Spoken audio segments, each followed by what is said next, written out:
Traffic Jam is on now. Hey guys, welcome to Jam. I'm your girl B Love, and today we're talking about the school shooting at the Covenant School in Nashville, Tennessee. But before we get into the talk, guys, I want to introduce my host. They'll be joining me for this talk today. I have the beautiful comedian Monique Latisse, who's on deck. How are you, beautiful queen? I'm good. I'm good. Just taking it one day at a time. One day at a time. Thank you so much for being here. We appreciate you.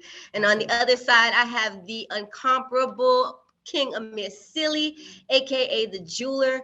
Thank you for being here, sir. How are you today? I'm doing wonderful. Thank you so much for having me be a part of your talk today. So I'm excited.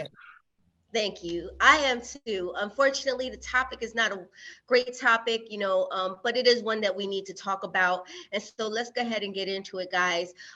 Shooting in Nashville, another one. Another school shooting at the Covenant School, a Christian elementary school in Nashville, Tennessee. According to the data from Gun Violence Archive, more than 100 mass shootings so far in the U.S. in 2023. Can you guys please tell me what the hell is going on in this country? Monique, we'll start with you. I am at a loss for words. I kind of feel like it's almost like a trend. I almost feel like, in some people's crazy mind is the thing to do when I don't know. It's crazy. Go to the schools, shoot the schools up, kill kids. Like who would, you have to be a really sick person to want to do stuff like that. So, yeah, it definitely begs the question, of what's going on. Amir, what's your take on it? Well, I think, as always, we have a lot of trauma in general that people are dealing with. And I think coming off the heels of, unfortunately, what's happened in the last 3 years, I don't think it's made things better for a lot of people. I think, to be honest with you, it's made things worse. I said, and I'm only speaking from, to your point, what we're seeing trending, everything from mass shootings to just people's overall general energy and the way that they're approaching life. So I think we got to get back to the root. And the root of a lot of these issues and problems are things that people have been experiencing over the course of their lives. I think they're just bubbling to a head now, and we're unfortunately starting to see the end result of that. Yeah, I agree. Which is so unfortunate because, there's 7 confirmed dead, 3 students and 3 teachers, as well as the shooter. The teachers, Catherine Coonsey, Cynthia Peak, and Mike Hill. The shooter, who was also killed, she was 28-year-old Audrey Hale, a former student of the school. And Audrey identifies as transgender. What are your thoughts? Do you think that had anything to do with any of this? I don't even know why they're bringing that up. I don't even know why that's a topic. And it's like they keep harping on it, and it's like that has nothing. I mean, well, I don't know what that person's reasons for doing it. I kind of feel like that person maybe have been struggling with this and maybe you went back for revenge. You never know. But I thought I read somewhere, correct me if I'm wrong, that someone that was killed at the school was Niecy Nash's brother. Oh, wow. I didn't hear that.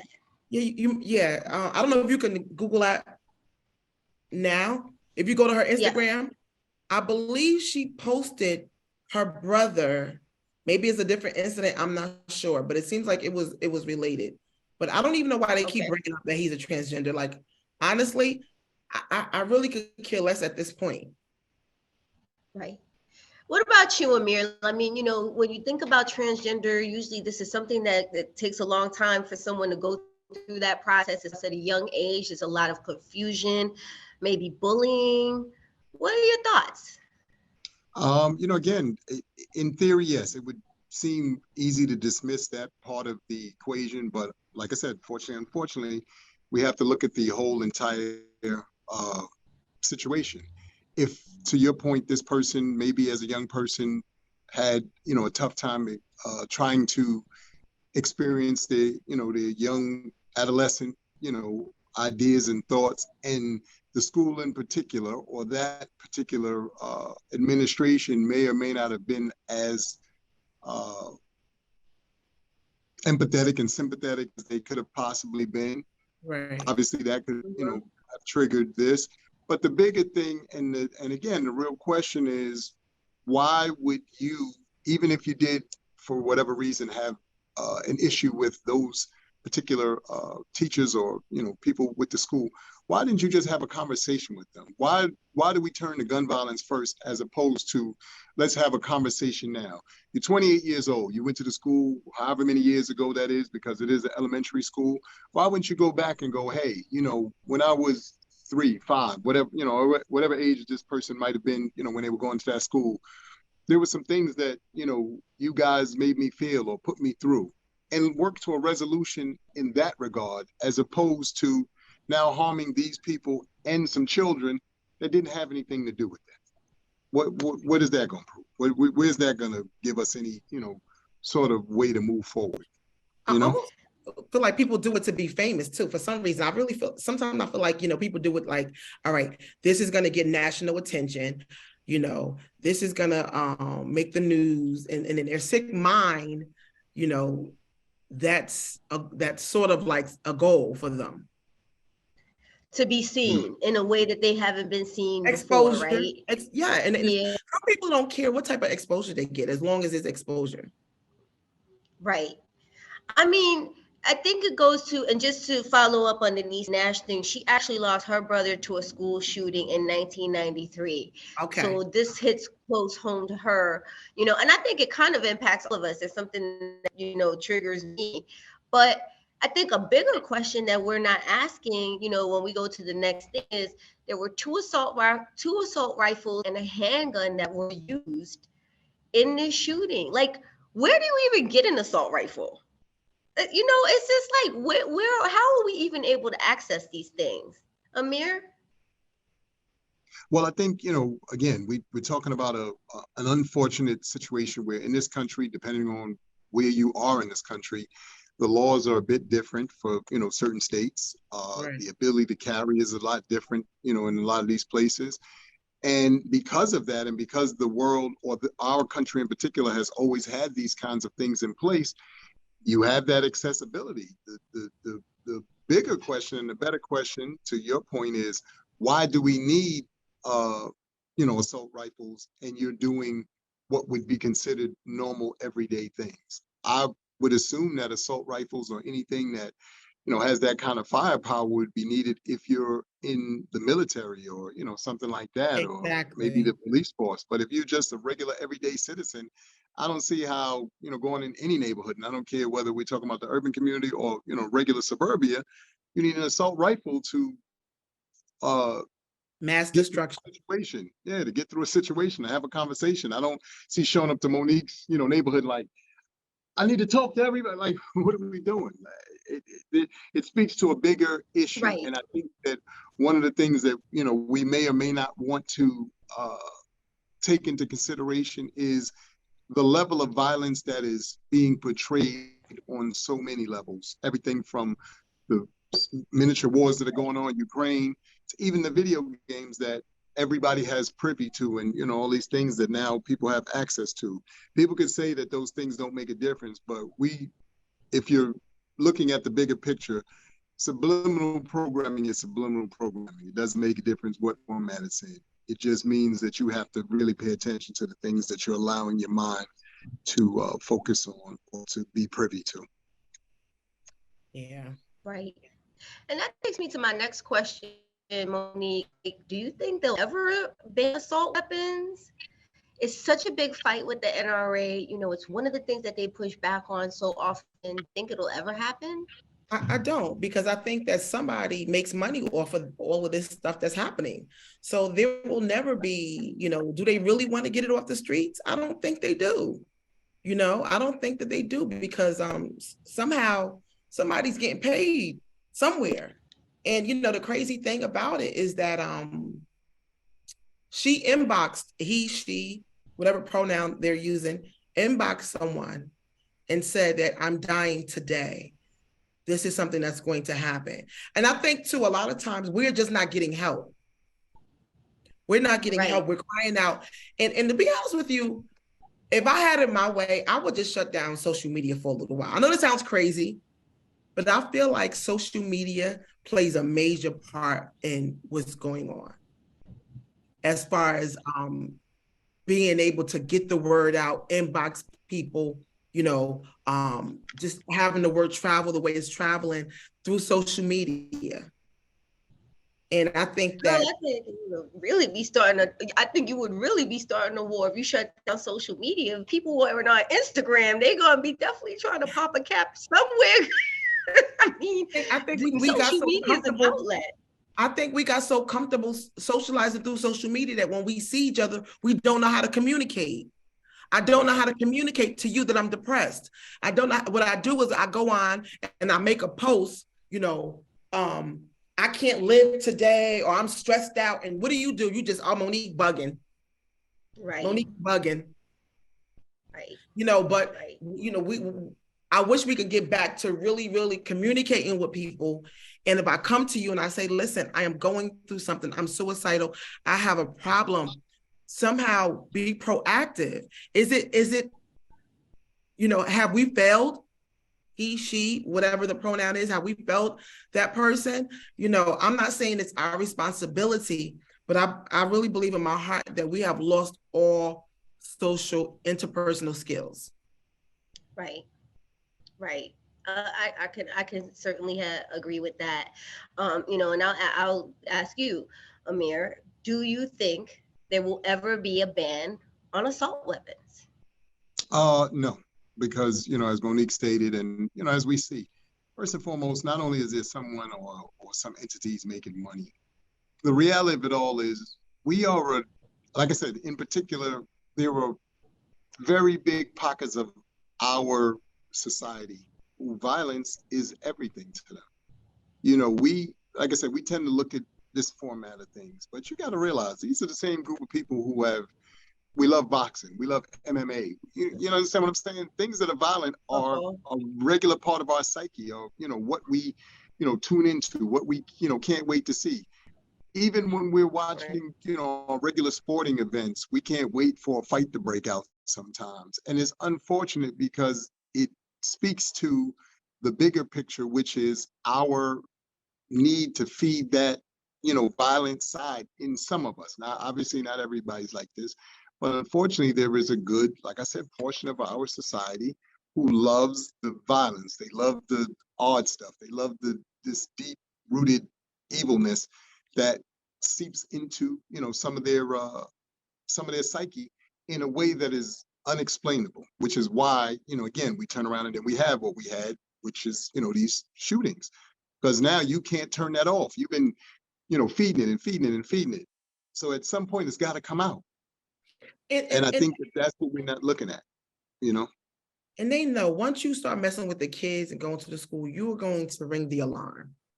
That's going to ring one of the highest bells that, is going to set off the highest alert when you start messing with kids. So part of me feels like that's their goal. That was the person's goal. When they do that, I'm mad at somebody. I'm mad at my teacher. I'm mad at the school that damaged me. And I get all of that. I really do. I get that. Bullying, I get that. I get how, you can feel like the school didn't protect me. My teacher didn't protect me. And it's just sad that and another thing, to me, I feel like this is sad that people feel like they don't have a place to go, that it can be private. That's what I mean by social media too. Like it can, like if I'm really going through something, I want to go somewhere without it being public and get help, or I don't have insurance right now, so I can't get mental help. I just got to bug out. You know what I'm saying? Right. Well, that takes me to my last question, which is, what do you think the president will do? Something has to be done. What do you think, Monique? I think that he's going to force the teachers to be trained in firearm, and the teachers are going to have to now carry. Wow. Yeah. And in some of these schools, I don't think that's good. I'm serious. I wouldn't want the teachers in my hood to be carrying. Oh no. No, my son gave his teachers hell.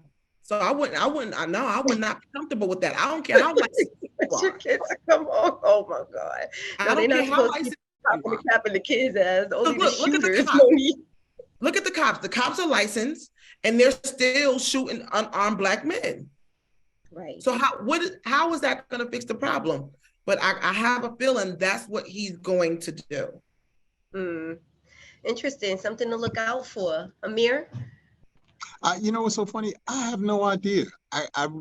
As I've always said, I think everybody's in cahoots with everybody. So I don't think that there's a real definitive game plan on either side for this. I think the problem is, again, this is a violent place. And there is something to be said for it, because what it does is it keeps people scared, and it keeps people having to look to and for something to help protect them.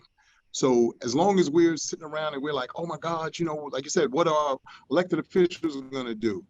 This isn't an elected official thing. First of all, to the point that Monique just made, I don't know, who the parents of this person is. Where are their parents at?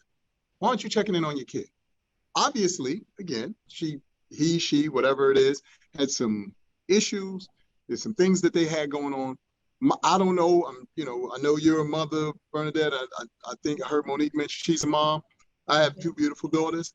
My mom was the queen of watching her kids. And when she saw something, even if she thought for a hot second that something was out of line, hey, come in. Let me talk to you. But why aren't we parenting anymore? They may have. Huh? I'm the product of What'd you say, Mom? I'm a product of a son that's incarcerated twice. And there are parents who see issues and address issues. And at some point, like once my son started really, really wilding out at 18, unless I put my own life on the line, there was nothing that I could have done at that point other than offer him the help. And I mean, I literally fought with my son for 2 years as he went back and forth to trial. And I'm not ashamed to admit that I needed outside resources. I just think that there's not enough outside resources available for us, because as a single parent, as a single mother of a child that has some difficulties in school. So to be honest with you, my heart breaks for the person's parents. And I feel, and I cringe when I hear automatically people say, well, where are the parents? Why didn't they do anything? They knew the child was, not you, but I'm just saying, the parent is going to get some flack. Yeah, and my thing is, and my thing is not to, put the, shine the spotlight on the parent, because it is an ongoing situation for both sides. It's not a one thing or the other. What part of what we're up against, and this is, something that we don't, necessarily talk about enough, or we don't understand. Your children are who they are. They have a sense of who they are. They know what they want to do with their life and in their life. You as the parent, your job is to, try to help steer them as best you can, or at least put them in a position to win. The reality of it all, though, is somewhere in the middle is where the reality of things are. And as a parent, sometimes that's a weird space to be in.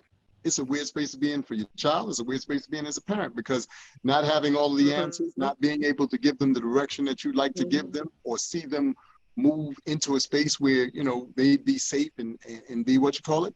But that's all a part of life. So I'm saying that in the sense of, to your point, Monique, we used to be community oriented, meaning everybody in the community had the opportunity to go, hey, what you doing over there? What, and why are you doing that? We don't have that anymore. They've taken that away from a lot of us. They've taken away your ability to parent. They've taken away the ability to maybe put certain things in place so that maybe the idea of doing certain things, you don't even cross those lines. So there's a lot of layered things to, talk about when it comes to any and all of this. It's not a specific thing that you can point to that goes, oh, that's what it is. It's a whole bunch of things that we have to really address. I agree. Yeah, absolutely. This has been such an amazing talk. I really appreciate you both so much for spending your time with me this afternoon and talking this out. Before we wrap up, I just want to let you guys let us know where we can find you. Monique, what you got going on? Where can we find you? You can find me tonight. I'll be in Queens. Well, I'm not sure when this is going to air. Is it going to air today? So follow me on Instagram, Monique Latisse. And I post all of my shows. I would love to see you guys. And hopefully next time I come on, we could talk about something that's fun and crazy. Okay, that sounds great. Thank you so much for being here. King Amir, where can we find you? You can find me at ARockSealy on Instagram. That's ARockSealy on Instagram. And I'm Amir Sealy on Facebook, and I'm Amir Sealy on Twitter. And usually I'm hanging out either with Queen Bee here, Bernadette, my boy Talent, and a host of other people. So I'm everywhere and nowhere all at the same time. So just look out. You never know when I'm gonna pop up. Thank you so much for being here. This is your Go Be Love. You can find me at LGL Real Talk everywhere. I will go live tomorrow at 7 Eastern Standard Time. Make sure you support Traffic Jam. Until we see you guys again, stay well. Bye, guys. Thank you. See you later. See you later. I was the class clown in school. I was always trying to make a joke. I remember we had this teacher. We called him Hitler. Yeah, we did. Why? Because he had a Hitler mustache. He's up in class one time. He's trying to explain like kinetic energy. And he explained that one time there was an earthquake and the ground actually opened up and a cow fell into the ground and then the ground actually closed up over the cow. And I raised my hand, and I always try to make him laugh. I raised my hand, and he just exhales and goes, Bradley. And I just go, would that be called ground beef, sir?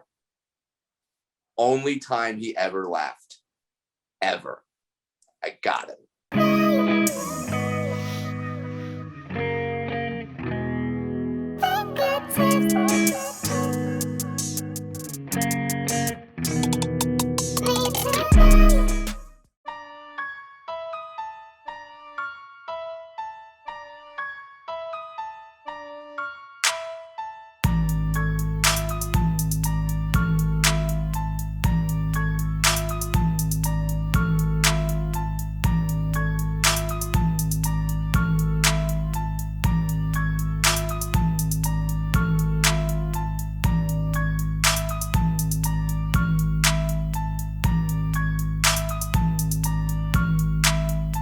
This is the Traffic Jam.